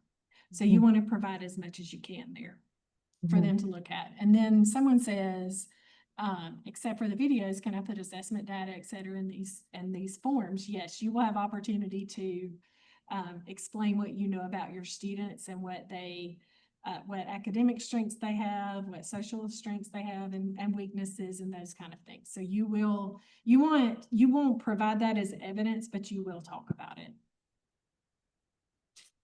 Let's see. I'm answering a few questions in the chat, so if we come back to them, just as you guys were talking to save time. But I did see one that said, as far as the context of the school page, do we mention if we are Title I? Yes, my school is a Title I school, so kind of that that entry form, you'll say, I teach at a Title I school with this many students, with you know, and you can give some percentages about free and reduced lunch, just different things right there, but that does apply to your context. And you want to go ahead and put as much information there as you can, and then ask a facilitator to help provide feedback on what truly makes the difference there. And I say a lot of times, like, National Board Certification is more dependent on your ability to accept and implement feedback than it is on anything. You don't have to get everything phrased the right way the first time you write it. Put something on the paper and then ask somebody to help you. So I have another question about age here. This is Dr. Hoyt. World languages, the age band starts at 11. Your 5th graders are 10 turning 11. So I would just be sure to make sure that most of them are 11 by the time you're doing some of these. So pay attention to their birthdays. Yes. I did that with that 2nd grade class. Some people have already printed their standards and bought a binder. Awesome. You have to do the release form for NBCT.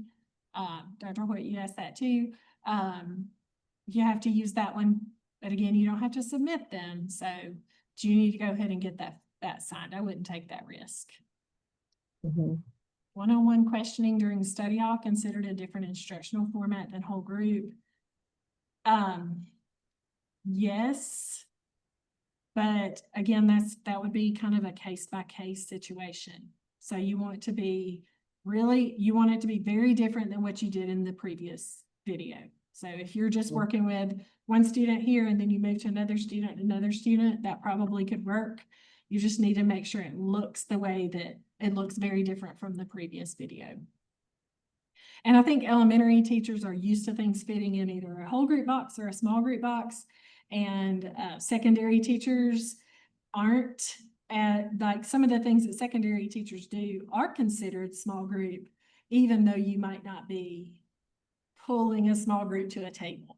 So Lauren and I are both elementary, and I would encourage you, if you are secondary, to talk through your instructional formats with an NBCT at the secondary level. Talk through those ideas that you have with that secondary person, because I got in trouble.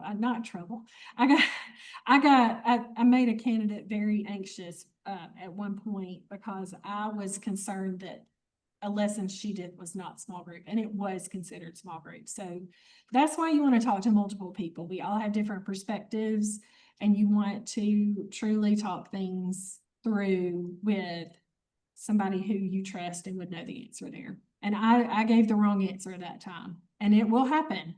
There's plenty of us who are NBCTs, and we answer questions, and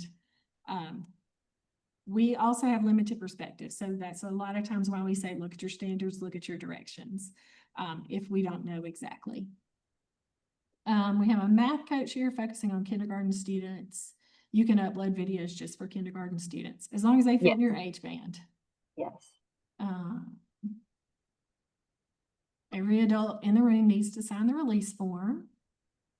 I would go ahead, even if they don't appear in the video, just if they're in the room during that time, go ahead and get them to sign it. And then that way if they accidentally have a hand in the video, then you're covered. Rebecca says the symbols, there's brackets in the forms, and you do, if they come like that and they say right between the brackets, follow their directions. Right between the brackets.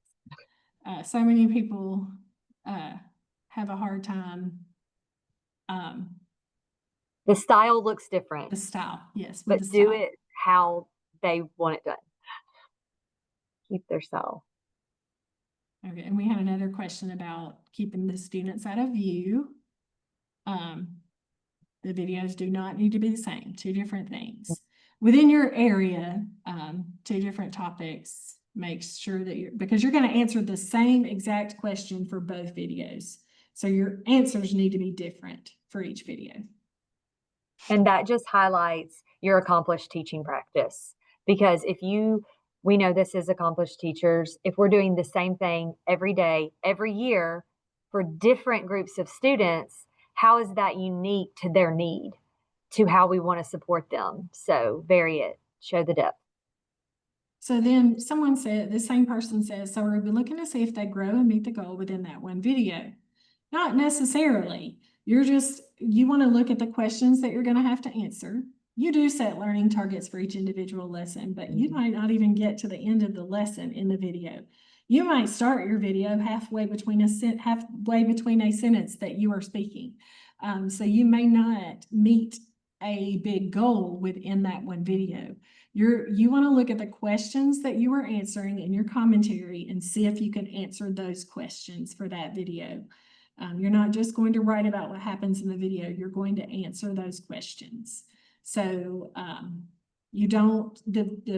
from going from the first video to the second video, they do not have to be connected in any way. And I think it's better if they're not. You said it. I was going to say, I think it's even better just to highlight your teaching skills and your teaching instructional strategies if they are not similar. And at first that was hard for me to wrap my mind around because I was like, I teach reading, but there's so many different elements of reading, vocabulary, comprehension, phonics, fluency, all these different things. And that just goes to show just the things going on in our mind as accomplished teachers and all the different elements that go through it. And those things will be highlighted as you answer the written commentary. Jacqueline asked a component one question, and I'll go ahead and answer it since we have time. Will the test need to be written in the same style of writing? My answer is yes. This is why it's best not to even think about component one until you're kind of finished with your written components that you're working on that year, because you get a lot of practice while you're working on the written components. I'll speak from experience that it's hard to wrap your mind around that. If you are a doer and a work-aheader and I want to do this and do this, Sunny told me, as she supported me, and other mentors told me, all the preparation for that test is what you're doing now with your other components, even in learning about the standards and learning about this. So it's ongoing. So don't worry about that right now. You'll be there once you get to it through going through this process. Taylor says, I'm literacy 3 through 12 and teach first grade. She's considering doing small group reading comprehension, whole group phonics, or vice versa. That would absolutely be the right thing. I'm a reading coach, Lauren's a reading teacher. I always think about the reading rope, and those are two different sides of the reading rope, and I really like that for reading. That's specific to your content area. If I were looking at, math, maybe I do one lesson on fractions and decimals, and I do another lesson on addition and subtraction or something like that. Couldn't think of an idea on the fly there, but just, a science lesson on an environmental topic and another small group lesson with a physical science type of. So just think about all the different things that you do and how you can show different things that you're teaching. And then Taylor says not to show growth, not a reteach. You won't do a reteach from one video to another. The components 1 and 2 are everything today should be available to listen to. And we posted the link to previous boot camps. There's lots and lots of recorded videos of sessions like these.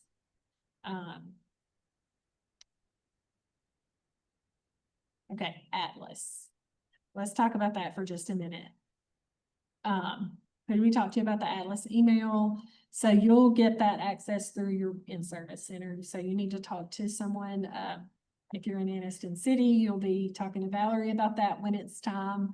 I will also say Atlas, for those of you who don't know, is a resource that has videos of teachers who have certified in National Board Certification. I watched one and noted the quality of the lesson, and I felt really good about where I was in my teaching practice, so I didn't watch very many.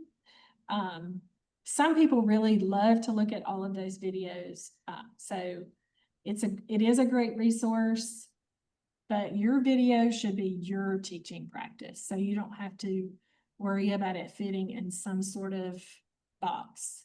You're reflecting on your teaching practice for that. But your regional in-service center will be in charge of your access to Atlas. And like Sunny said, she watched one video, I watched two, and I didn't know it until later, but the Atlas isn't just for national boards, like it's used in general as teaching, effective teaching and things like that. So just keep that in mind, that don't get hung up on it and think, oh, I need to make my lesson like this. Like, it's not a dog and pony show. It's about your students at this point in time, at the goals that you have for them. The next question is, do you know where it says how long candidates have to keep the release form? I do not know. Lauren, have you seen that? I do not know either, but I will tell you that I don't plan on ever throwing mine away. Also, this isn't in our slide, but if National Board says to do it, do it. They don't take up much space. I have mine in a folder near Lee versus Macon on a shelf that are important documents, and I don't plan to ever let them go. So it just, they can be asked for them at any time, during your process. So I would just, that's my suggestion. I'm not throwing mine away. I think Lauren said something really important there. And if NBPTS says to do it, you need to do it. We've had candidates here in our area to learn some hard lessons that way. We as teachers are used to giving people grace, and they have certain expectations. And if we do not meet their expectations, whatever those rules are, you're not gonna reason them through it and talk them out of it. So if they say to do it, you need to just go ahead and do it. It's better. And even if your intentions are good, if it's their rule, it's their rule. Yeah. Think about a lawyer going before the bar to take a bar exam, or, whatever. You're not going to want them to be lenient with their candidates either. You have to follow all the directions. And it's equitable that we do that in our practice, because this is National Board certification. They have the same rules for everyone. It's what really elevates this process. And they adhere to it, and it's our job to do it as well. So it's a good thing. And we're speaking from personal experience there. We had to have hard conversations there. So personal experience, it hurts when it happens, but it is an elevated practice. So we have to follow their instructions. Katie says, when it comes to grade scoring, is someone from our content area grading us, or could it be any NBCT person? Now, I will say that I know 2 people who've done scoring, and they scored in their content area. When you're writing, I would assume that it was someone who was outside of your content area, because that makes your writing more clear. Descriptive, yes, clear. And be descriptive, and make sure that, the words you're using make sense to anyone, not just someone who's in your same certificate area. Mm-hmm. So I don't actually know what those rules are, and it may be outlined somewhere on their website, and I just don't know the exact answer. But I would I would hope that it would be, but it's always possible that it's not. So I wouldn't worry too much about that, though. I would just make your writing clear, convincing, all of those things. And also just keep in mind, just ethical guidelines as you're going through this process. Mentors are here to help you. We adhere to being ethical when we read and give you feedback. You should never read another person's writing, someone else that is certified. Once you have certified it's unethical to share your work with others that are going through the process. And so please just keep that in mind. Don't ever ask someone, could I see what you did? Could I see your writing? That's unethical. And we want to adhere to that. This is about your practice. This is about your learning experience, and read those questions and think about the process, because you're doing the work.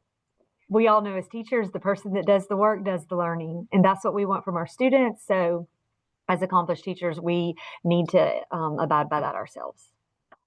And Rebecca said, did you say if someone comes in the room, you could chase them down afterwards? Absolutely. Yeah. You can chase the kids down afterwards. I just wouldn't take that risk.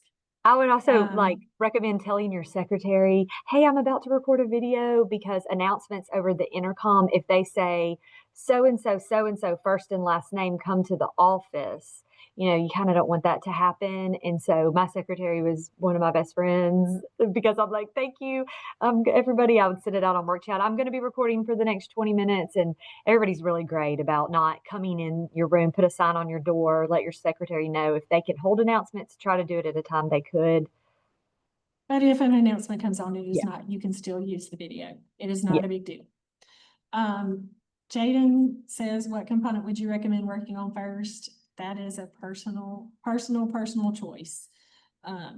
I usually recommend to teachers in my building to work on do one video first before they do anything else. But it is up to you. So that's not a question that I feel comfortable answering in a broad sense, because that is it's so specific to what you need in your practice. John says something helped me was getting a checklist. So important, a checklist. That one-pager submission at a glance is a great place to start your checklist. And I make that checklist as detailed as possible, because that way you can check some things off really early that you've accomplished. That'd be good. That's a great suggestion, John.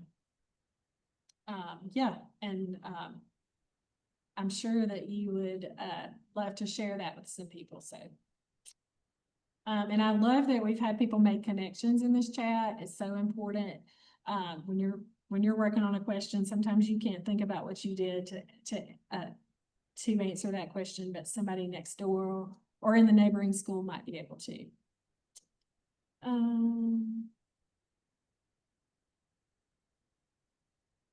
I'm trying to go to the general portfolio instructions. That is not a link that I put in this slide, because we were talking specifically about component 3. But if you go back to the website and first time and returning candidates, scroll down, go to the section that says candidate resources, instructions forms. There will be a section that says general portfolio instructions. Don't sleep on this. This general portfolio instructions, I'll try to share a link. It is to components 2, 3, and 4 for all certificate areas. And so that is where you can find some very important information about the rubric that was just asked, the scoring level. It is all in there. It is a 61-page document. I'm going to share a link, hopefully before we finish here. And don't sleep on this. Read it all. And maybe that could help if you're, taking a multiple year path. That could help you wrap your mind around where you want to start. And then we have a question about the difference between C3 level 3 and C3 level 2. It's kind of hard to analyze that in a broad group of people who are working on different certificate areas. But Lauren, you probably could point out a couple of the differences between level 2 and level 3. And I would really focus on between level 2 and level 3, because we like to think of ourselves as being level 4 kind of people, but that level 2 to level 3 is where we all usually land on this one. When I'm looking at the slide really quick, and I took this example from the scoring guide in general portfolio instructions. So if you download that 61-page document, like I just mentioned, go to the section that says scoring guide, and it'll differ according to your standards and certificate area. But when I'm looking at a level 3, right here, it says it's clear that your quality of evidence is clear. Level 2, it says limited, and that's not yet accomplished your teaching practice. So this is the one that's in general. So that's a very general answer. It's not content or certificate specific. It's hard. I would have to know your certificate area, and then we would have to talk about the standards met. My best suggestion would be to look at component 3 standards covered. That was on the 12th slide that I shared, but that was also, again, specific for that certificate area. And then I would look at what those standards say. And when you're displaying that in your written commentary, is it limited or is it clear? And I think the difference between limited and clear is if I said, Lauren, John, and Jacqueline met the goals of the lesson because they could add 2-digit numbers without regrouping. Okay, but how do I know that? Then I need to say, Lauren did this specific thing in the video. John did this specific thing in the video, and Jacqueline did this specific thing in the video. Like, what did they say? What did they do? What did their face look like? That's clear. I can understand how they met that goal. And Brienne maybe didn't meet that goal, and I tell you exactly what she did and did not do and said and did not say in the video. So I think that might be the difference between limited and clear. And that's something I noticed in my facilitation process this past year, is that a lot of times we said things, but we didn't prove it by saying what happened in the video that proves that. And some questions ask for that specifically, but I always encourage candidates to say, okay, well, tell me something that happened in the video that proves that. And I think that may be the real difference maker between a limited and clear. And how clear is it? We mentioned it's good practice to don't assume what you're saying everybody does all the time. There are some things that are widely known, but be very descriptive, but be clear and concise. And that is hard to do initially, but you are going to grow so much and be able to do this. And I even found that in my own teaching practice, I was able through this process to teach in the time frame that I needed. I always thought I need, 2 hours to do this. Yes, we need that time.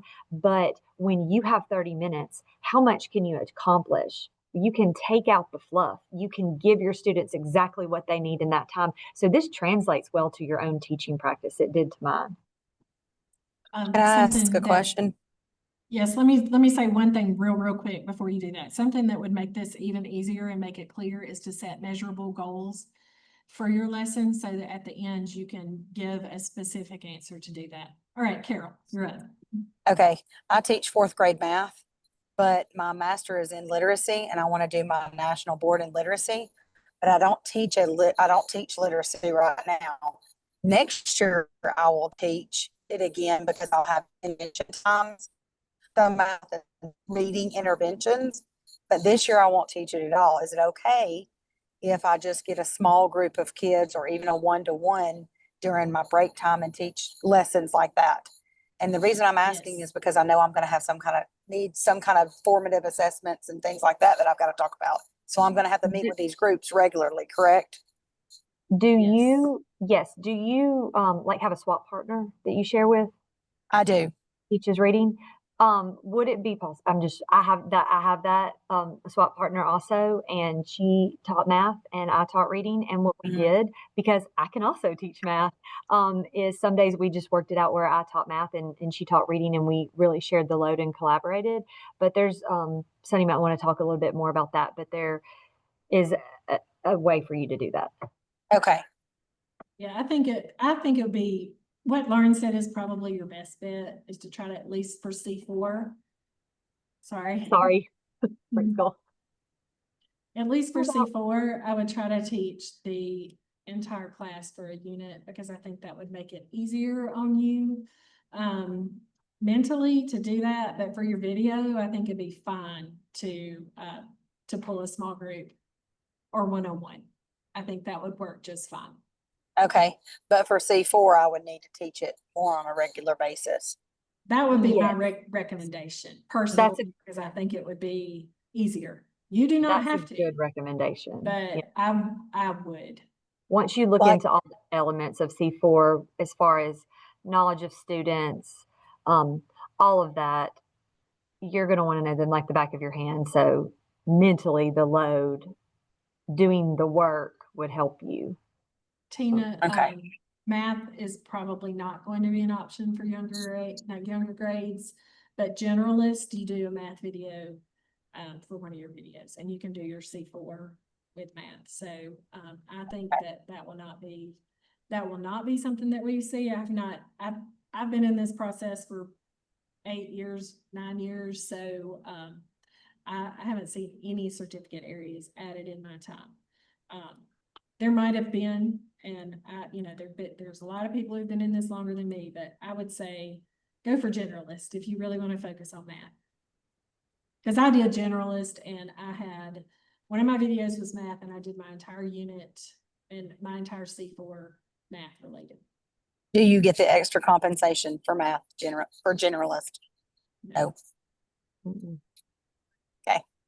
Lauren's literacy, and she doesn't get it either because our school doesn't qualify. So it's just, that extra, Cool. the extra piece is a bonus.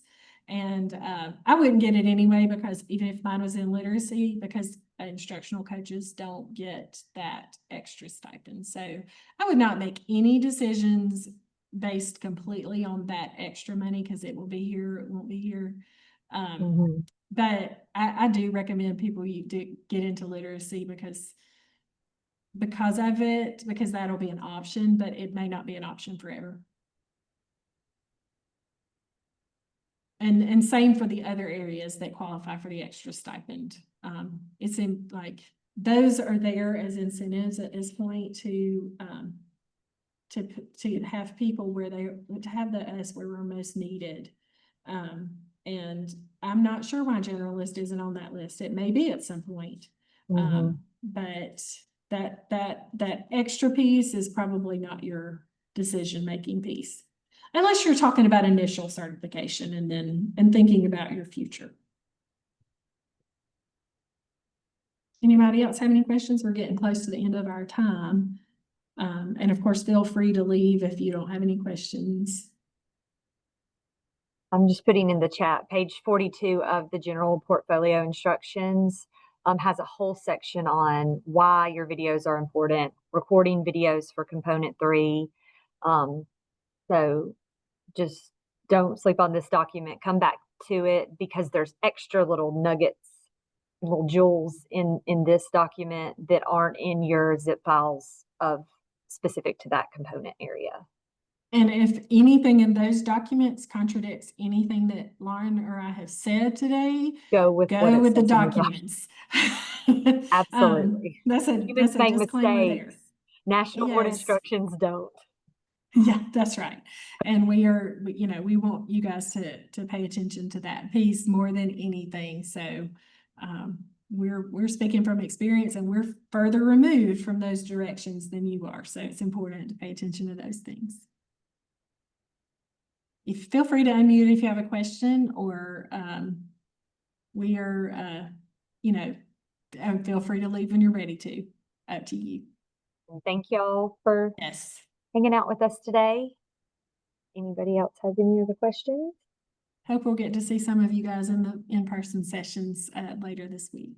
A couple of the questions you guys asked too, if you're coming in person the next 2 days in Montgomery, there are specific sessions for that you've probably already registered. But I even noticed somebody asked about Atlas. Dr. Shields, I think, is leading a session for Atlas, and I think a recorded one from today you could watch back. They'll all be available to you. And if you are coming to in-person session, feel free to come to our C3 session, but we're going to use our same slideshow. So you may. Oh, C2. We might be, I think. Yeah, we're doing C2. Yeah, We're doing yeah, C2. yeah. They're all good. I can't tell you how Yeah, much come to it that helped one. me. Yeah, I can't tell y'all how much it helped me going through this. I started initially before anyone before we had a cohort, before it was really a big, more people doing it on my own, and I gave up. And then and that was early on in my practice. But after, Sunny, our reading specialist, and more, it was just a great component, strand 5 of the 5th of the 5 core propositions that were members of a learning community. And I'm very thankful for that here. And it helped me, get through it. Isolation is the enemy. So the more we can collaborate together, the better. Jacqueline, of the in-person sessions, I would say any session on a component is probably your best bet. Otherwise, I would say go to what makes the most sense for you. There's not necessarily any do not miss sessions, but you want to be sure over your days at boot camp that you've done the sessions on the components. So you've done this one. If you haven't been to any other component specific, I would suggest the other components.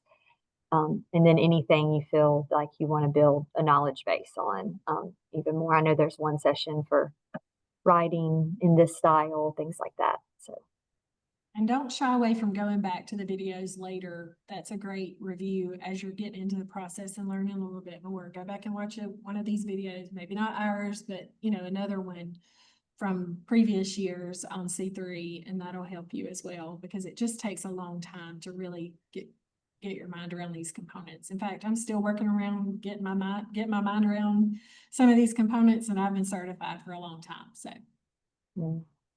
that's just the architecture of accomplished teaching. It's a cycle interwoven, and you always come back to it. So those were just things to me that I heard about. But when I think about the architecture of accomplished teaching and 5 core propositions, I'm like, oh my gosh, we do this. And it's neat to encourage other teachers that you see doing that in their practice that haven't started this process yet, that you can encourage them. All right. If no one has any more questions, wave at us if you have a question. If not, we'll call it a day. We'll see y'all later. Tomorrow or later. Everybody have a great afternoon. Thank y'all for attending. All right. Bye-bye.